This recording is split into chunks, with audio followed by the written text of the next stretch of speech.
l'une des explications que l'on donne dans l'islam en général pour éviter toute confrontation entre le peuple et le gouvernement, c'est qu'il y a des hadiths dans la tradition sunnite qui nous montrent qu'on ne peut pas aller contre le gouverneur tant qu'il accomplit au sein de sa communauté la prière.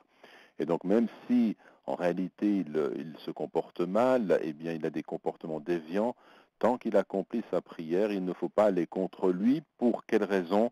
Pour éviter justement des confrontations, des guerres civiles qui amèneraient la communauté musulmane à être affaiblie devant un envahisseur potentiel. Ça, c'est une chose.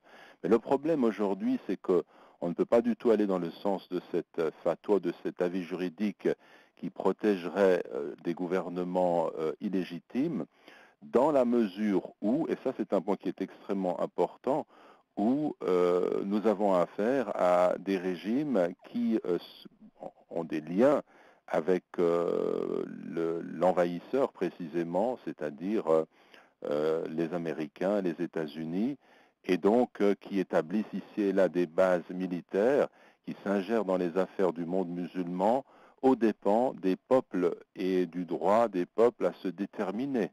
Donc on a là une situation qui montre qu'il faut aller vers plus de, je ne dirais pas démocratie, parce que c'est un terme qui appartient à la culture occidentale, mais dans le sens du respect qui est dû au peuple en tant que tel. Je pense que le plus honnête à l'heure actuelle serait d'entrer dans un processus qui permettrait au peuple saoudien de voir sa volonté respectée en tant que telle et de mettre fin à toute forme de corruption qui trahit les valeurs de l'islam en tant que tel.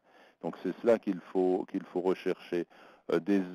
L'argent, le bien, les possessions, les fortunes, ce n'est pas cela qui a renforcé, qui renforcera l'islam en tant que tel. Ce n'est pas le pétrole, ce n'est pas ces industries, ce n'est pas cette force apparente. Ce qui peut renforcer l'islam aujourd'hui, c'est d'unir les forces de la communauté en tant que telle à travers le monde. Et cela, les sunnites et les chiites doivent le comprendre. Ils doivent comprendre que cette union, elle est importante parce que l'islam nous unit.